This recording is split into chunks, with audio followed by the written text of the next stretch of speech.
Today, we will visit Iceland and marvel at its numerous hot springs. But it is also steeped in a rich cultural history. And there's nothing quite like the rejuvenating thermal baths and breathtaking Nordic vistas you find in Iceland. Tropical Laos is also inseparably linked to nature. Only here, monochromatic white glaciers are replaced by lush green scenery. We will lose ourselves in the intricate cave labyrinth of the Laotian underground, only to re-emerge into the sunlight and get up close and personal with the water buffalo on the Mekong River. But first, Iceland beckons.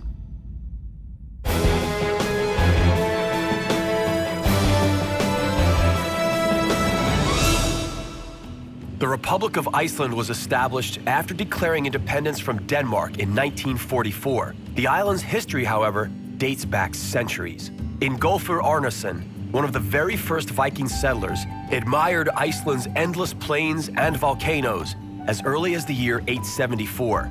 The land was arable, and only 60 years after Arnarsson's arrival, some 1,500 farms had established themselves here.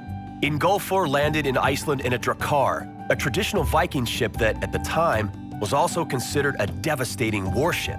Jan Gunnar Arnarsson built a memorial to this ship called the Solfar in the port of Reykjavik. Ingólfur Arnarsson is closely linked to this place. Over 1,000 years ago, he settled precisely here. At that time, he called it the Smoky Bay.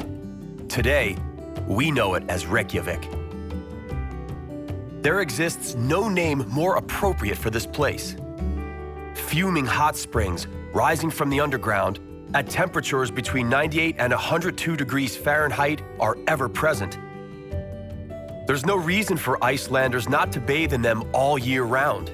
However, the most famous Reykjavik bath, the Blue Lagoon, isn't natural. It came about as a direct result of the Svartsengi geothermal power station, which releases processed water back into nature. Why not make use of such a handy byproduct for a bit of fun and healing? The Blue Lagoon water is rich in silicon dioxide. It is beneficial for healing skin disease such as psoriasis. However, the white masks are the main reason why people go into the warm water. This is some pretty amazing mud. It cleanses, nourishes, and rejuvenates the skin. Mineral water is so common in Iceland that you are bound to find it in just about any pond. The vast island feels almost uninhabited, with its population of only 320,000 people. Their homes are dispersed over immense plains and beneath high mountains. The isolation of these homesteads is hardly surprising, since a third of Iceland's population lives in the capital. The rest preoccupy themselves mostly with farming. Momentary appearances to the contrary notwithstanding, life in Iceland is continuously under threat from harsh winters and volcanic activity. The first generation of settlers to this land were not daunted by either the ash nor the bitter cold. And so, in the year 930, they established one of the first parliaments in the world, called the Althing. The Althing gathered beneath a steep, sheltering rock face. It served as protection from the sharp wind for the speaker and its members. The sheltering was necessary because one would otherwise never be able to be heard over the lashing wind. And without shelter from the bitter cold, none would have been motivated to pursue something as tedious as politics. The activities of the Althing were interrupted in the 13th century when its efficiency was undermined by quarrels among the chieftains of the various settlements.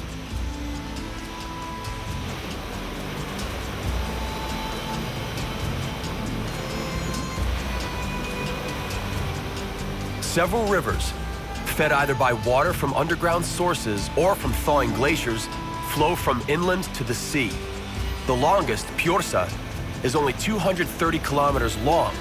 The shortest ones measure just several hundred meters. Each and every one of its 17 waterfalls are unique in one fashion or another. Its hostile and mostly barren landscape strongly resembles that of New Zealand.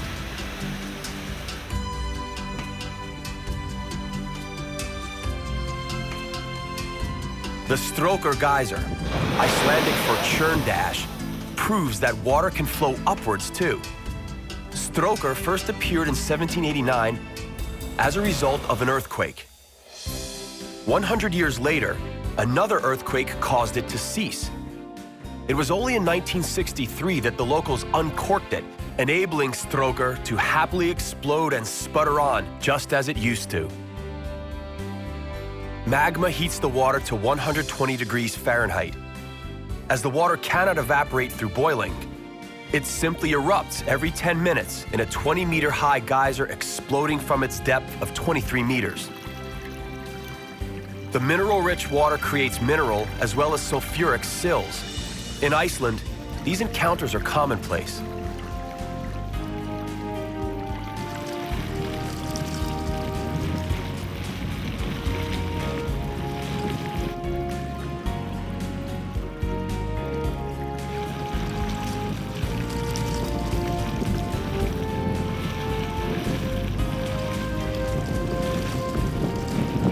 Three-quarters of Iceland's barren plains are damaged by erosion, resulting in 7,000 square kilometers of agriculturally infertile land.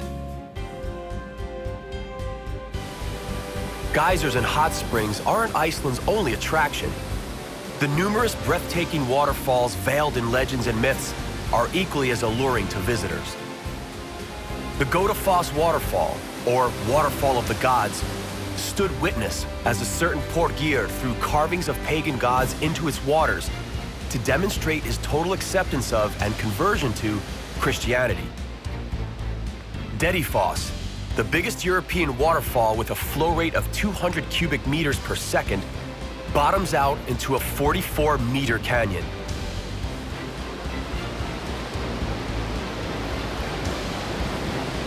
More than 1,000 years ago, the Vikings introduced a very special breed of horse to the island. All these years later, this horse has earned its right to be considered part of the Icelandic family. The Icelandic horse has adapted well to withstand the harsh winters. It also has a rather long lifespan. The Icelandic government prohibits the importation of other horses or the return of previously exported horses back into the country. Local horses are protected from importation-borne diseases and enjoy excellent health. Because the terrain seems endlessly mountainous, the horse is often the only practical means of transport. It is commonly used to look over one's farm or reach a neighboring homestead. These horses are well known for their stability and sure-footedness. Icelandic horses harbor explosive energy, which is evident in a particular fast-paced gait. It is called tolt and is innate to the local horses. Thanks to tolt, a fast ride on such a horse is pleasant even for a complete beginner. Original farmhouses from the 10th century were usually made of stone, clay, and grass, as trees hadn't been planted on the island, and the craftsmanship of brick burning had not reached Iceland yet. Vast fertile valleys are protected by barbed wire fencing against an enemy from the domesticated range, the sheep. Sheep flocks are capable of quickly destroying the thin layer of volcanic soil out of which grasses and plants grow. The fragile ecosystem requires protection. No sheep are in sight at the foot of the volcano. Plant life is compromised by the continuous landslides and a minimum of nutrients in the soil. Until the 18th century, people were sent to inhospitable areas for punishment. Unless they were able to settle close to a hot spring, they did not usually survive the bitter winters. Life here is indeed minimal. The landscape is devoid of color, save for a few alpine plants. Fortunately, the waterfalls are spared the curse of hydroelectric plants, principally as a result of the more popular geothermal power plants. As a result, the waterfalls remain unspoiled and beautiful, attracting visitors from all over the world, including those who have seen both the Victoria and Niagara Falls.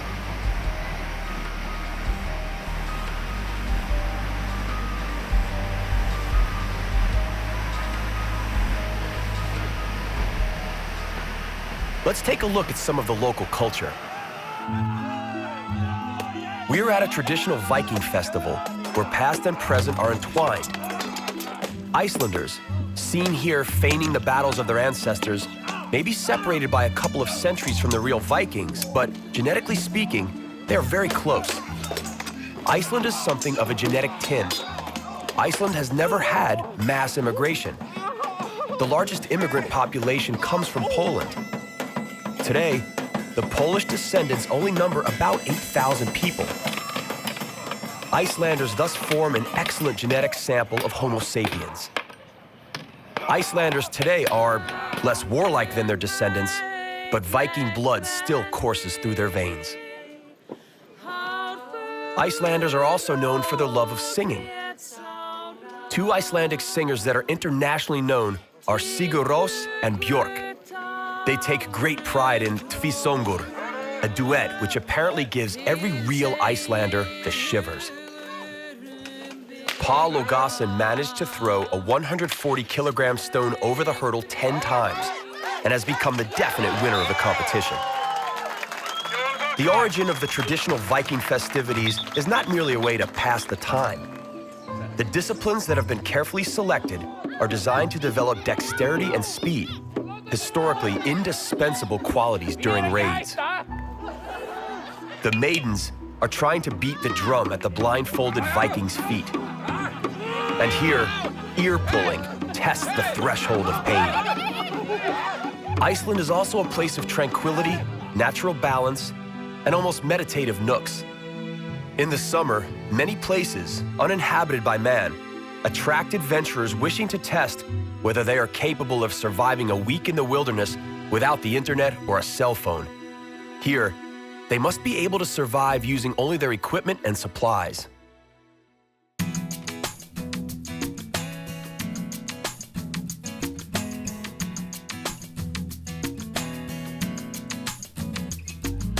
This seems the place from where the name Iceland would have come. In this natural park, there are 8,000 kilometers of ice, sometimes up to 900 meters thick. It is the largest glacier in Europe.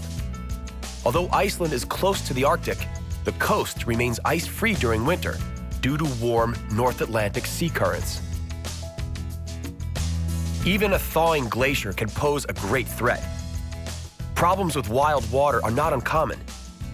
It is because glacier rivers, found mostly on the southern part of the island, constantly change their course.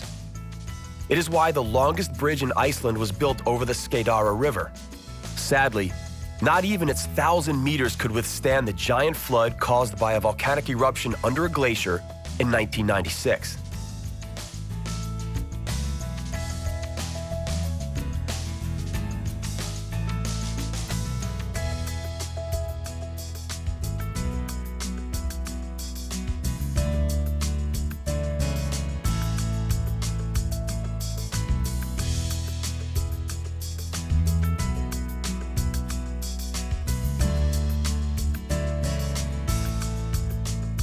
Looking at the mass of thawing ice, one cannot but ponder the question of global warming. It could bring a fast end to the glacier. Here, the situation is not grave just yet. This is what is called calving. As water buoys the iceberg, immense forces coalesce and cause massive ice blocks to break off. The ice block turns in the water, showing the thawed blue part. The color is influenced by the inability of ice to absorb the wavelength of blue light.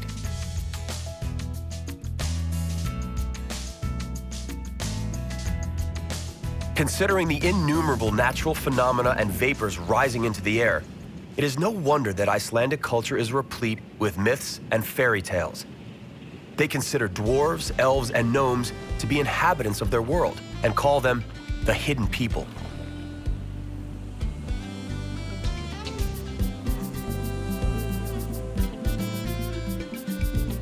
What causes all the volcanic and thermal activity?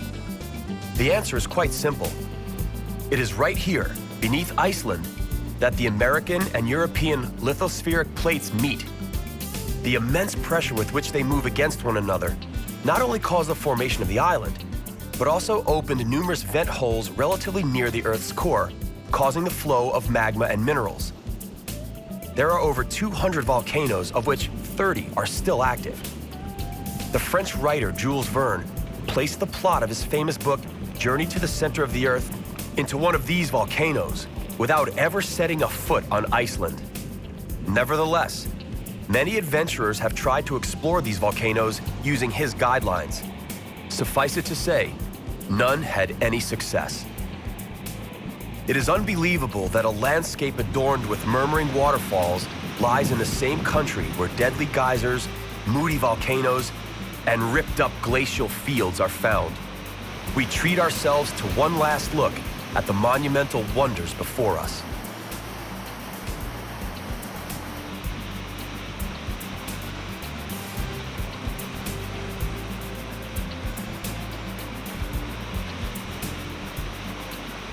Our journey through Iceland is nearing its end. It was accompanied by the ever-present smell of hydrogen sulfide and an immense amount of energy produced not only from the Earth's core, but also in glaciers, waterfalls, and humans. Should one try to remember a typical view that symbolizes Iceland, it would probably look like this tiny Earth vent, which just won't come to its senses and keeps spouting hot vapor from the Earth's open veins.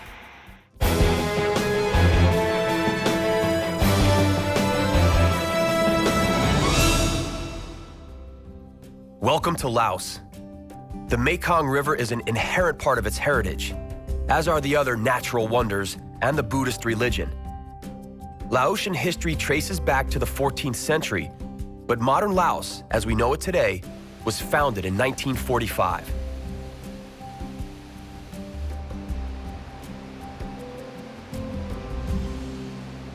We are currently in the provinces of southern Laos. The natural beauty of this region is astounding. It abounds with flavors and scents, and it is truly enjoyable, even if you are on your own.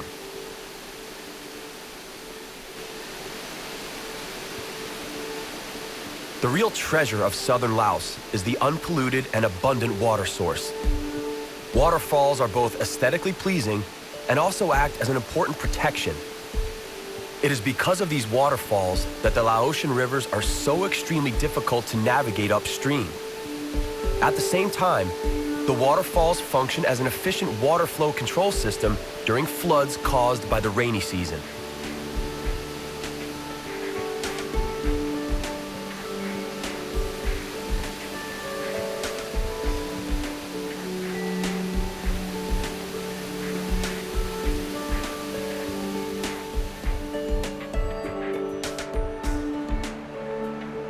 Tranquil waters from Laotian rivers and benign jungles lined with high mountains make up only a small part of Laos. There also exists an underground kingdom. Deep within the mountains, there exists an intricate maze of limestone caves with unspoiled karst formations created over the centuries by erosion from water. These caves are managed entirely by local people. However, there are many more caves that have yet to be fully accessed or even discovered.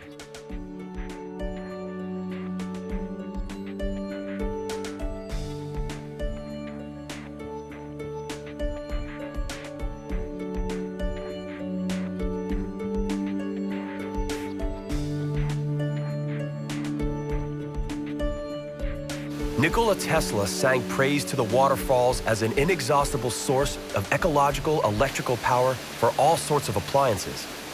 Laotians guard their waterfalls carefully, both against pollution in their vicinity and also against the greedy intentions of various energetic concerns. It is thanks to this mindful approach that allows us to interact in harmony with nature.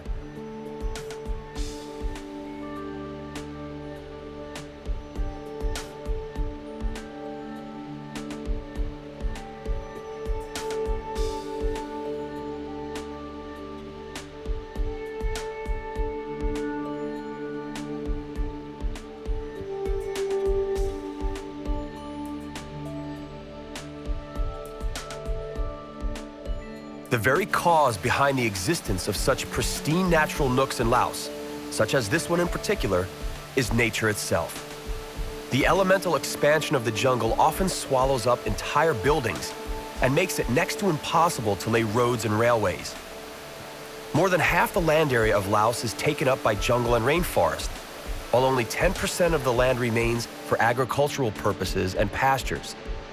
Both the rainforests and rivers are a source of sustenance for the people in times of poor rice harvests. The Tat Phan waterfall originates in a small river running down the Bolaven Plateau and ends in a 120-meter abyss surrounded by wild jungle.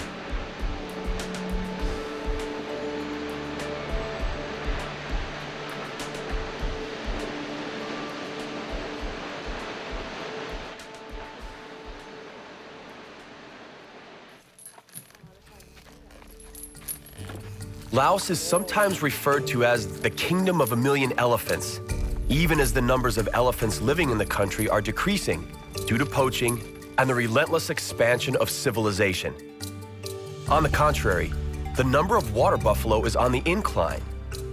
The water buffalo, or Bubalis bubalis, was initially a wild animal, but did not resist the domestication process. As such, over the last 5,000 years, it became a beast of burden used in agriculture and also as a plentiful source of meat and milk.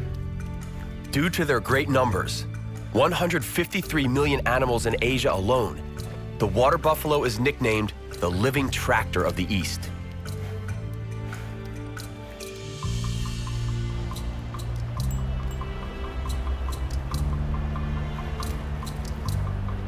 This baby Bubalis bubalis is pattering around its lazing parents, completely unaware that soon enough it will be harnessed. Although seemingly harmless, the water buffalo is statistically a very dangerous animal to humans. The Mekong River is the world's 10th largest river and the 7th longest river in Asia. Its length is estimated at 4,909 kilometers. From the Tibetan Plateau, this river runs through China, Burma, Laos, Thailand, Cambodia, and Vietnam. There are several reasons why it is referred to by many names, including the Great River, the River of Nine Dragons, the River of Miracles, and in Laos, the Mother of all rivers. There is, however, one main reason for the various names. The Mekong River is to Southeast Asia what the Nile is for Egypt and Sudan, the source of life. Along the Mekong River, there are 4 dams, many more along its tributaries, and more still in the planning stage. Here we are looking at the Ban Kon Cataract, one of the biggest in the world. The Mekong River is home to a staggering number of species of fish. Among the largest of these is the giant river carp, which can grow to nearly 5 feet and weigh 150 pounds. This damaged bridge proves that the Mekong River resists any human interference. Here, unceasing water surges over the Ban Kon from Laos to Cambodia, and with it ends today's episode. An episode which allowed you to submerge into the hot springs of Iceland, discover Icelandic glaciers, and finally, penetrate the dense Laotian rainforest and explore the dark caves of Laos.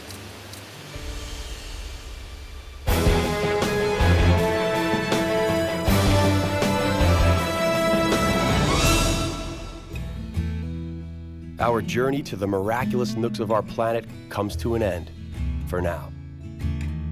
On the next exploration of our compelling and bountiful planet Earth, we will enjoy visits to 3 different gems of the European continent. Starting off in the north, we will explore the pristine mountains of Lapland. From there, we will attempt to conquer the peaks of the Swiss Alps. From the Alps of Switzerland, we will go to France, where, in the wine region known as Champagne, they know a thing or two about making the best wines in the world. Then, we will end adventure in Gibraltar, one of the pillars of the ancient world. That's all right here on Miracles of Nature. We hope you'll join us.